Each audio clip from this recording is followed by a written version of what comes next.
It is almost time. It is less than 24 hours from the release of Fate Collab Part 2 in a Honkai Star Rail. So excited, guys. I'm genuinely so hyped for this. This is probably the most excited I've been for anything in a gacha game before. I also cannot even begin to explain to you how excited I am for you guys to get hands-on with these characters as well. I think that the way Rin and Gilgamesh were characterized in actual gameplay is pretty dang fantastic. It's amazing.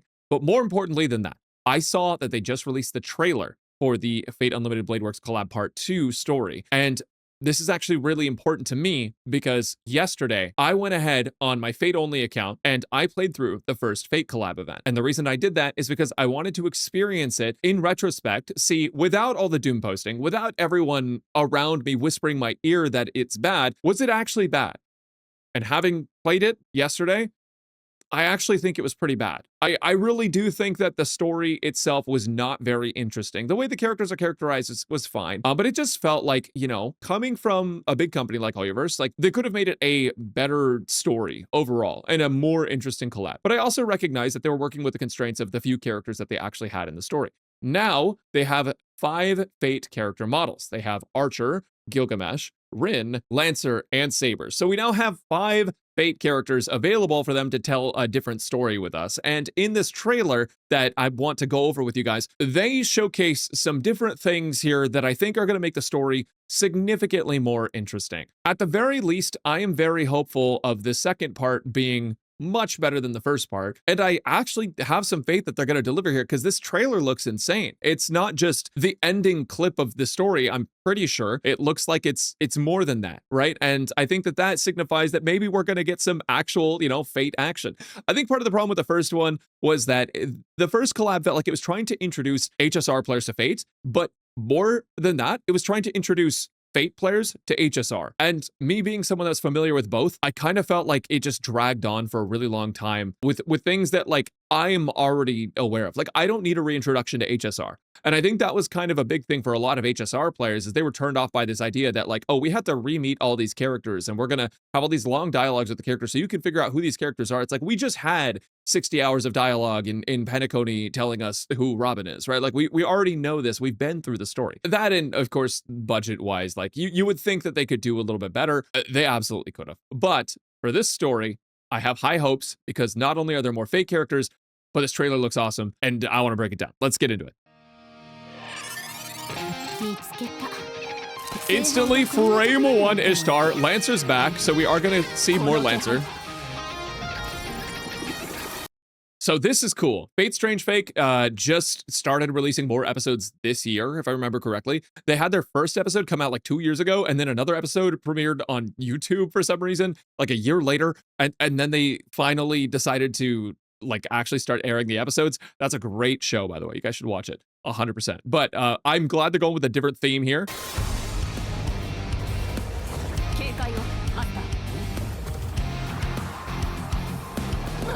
They got Grail Mud. They've got Stell falling from the sky. Gil trying to kill Stell. Okay, wait, hold on. So this part is so crazy because oh yeah, so this one's featuring Stell, right? Well, Kalis is right here with Saber. So Rin says, "Don't hurt my servant." Rin summoned Stell or the other MC. So now we have a quest with both MCs, which I think is like insane. That's gonna be funny as heck, I think. On top of that, Rin is oh my god, so beautiful, bro. Oh my, this model is incredible. Yep, there it is. Oh man. Lots of action off the bat. God, Gilgamesh looks so dope too. The way they're characterized is just fantastic. Love the fact that we already have like so much action. Interaction between Archer and Rin. The joint attack. Both the MCs working together against Gilgamesh. So I have to go back and insert this into the video. I want you to listen to this music. Listen to this music right now.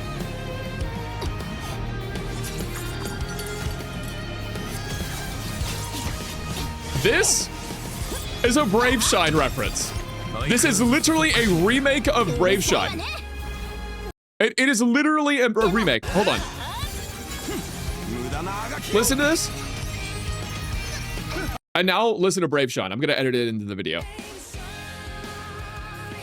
Dude, it is it is the same. It is the same. They just took Brave Shine and then made it a little bit faster and made it orchestral and then made it so like it wasn't the main melodic line. But the chord progression is like exactly the same. And you know, it's also like the Fate song, right? So, oh my god, man. Okay, we'll continue. God, it's just so sick. Uh-oh. Nope.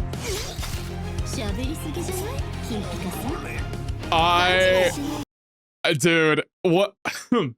This is insane. Okay, first off, I just want to point out, this is blood, guys. Now, for those of you guys who don't know, the reason this is a big deal is because a lot of Chinese games, the Chinese media doesn't actually show blood. That's like something I think you have to get like approval to show. That's why all of the story of the golden blood in Amphoreus, the reason it was gold and the reason they were able to have so much of it was because it was gold, because it wasn't red like blood. That's also why you'll see like white blood stains or white stains all over the place in some like horror or thriller things that are out of China, because they can't just show blood or like there's some kind of restrictions on it. I don't know all the details. The fact that they're showing blood is a pretty big deal. And I know they've done it a couple of other times, but it's rare. So I think that's pretty cool. Like there was enough intent here to show that, yeah, we're just stabbing Gilgamesh.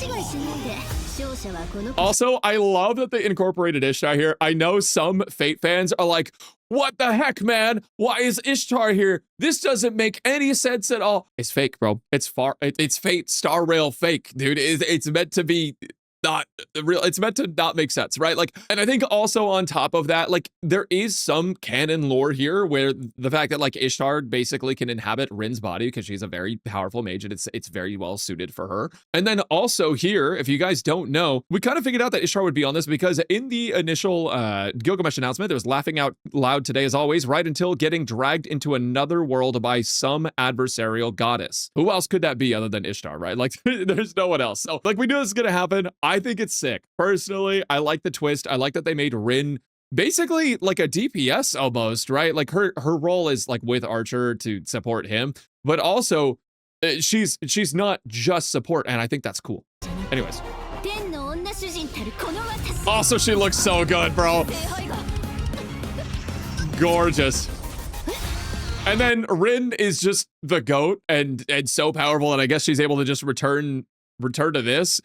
I truly, I think it's just interference. I think Rin just like snaps out of it. I don't know. Maybe there's some other lore about this that that like a really big Fate fan can key me in on, but it looks like he just takes back control of her body. I love this idea that like Ishtar is like, hey, let me back in. What the hell? You know? Gil walking out of Caster's domain. This is so funny to me. This implies a couple of different things. I like the pathetic nether realm can't stop me. Like this motherfucker just opens the nether realm to leave. I don't know. He has Caster's scythe in his armory, so he's able to just tear out of the nether realm. Or maybe it's just that he's just him, and with his aura alone, he opens it up. I don't know. I think it's really funny though. Like look, Caster's like,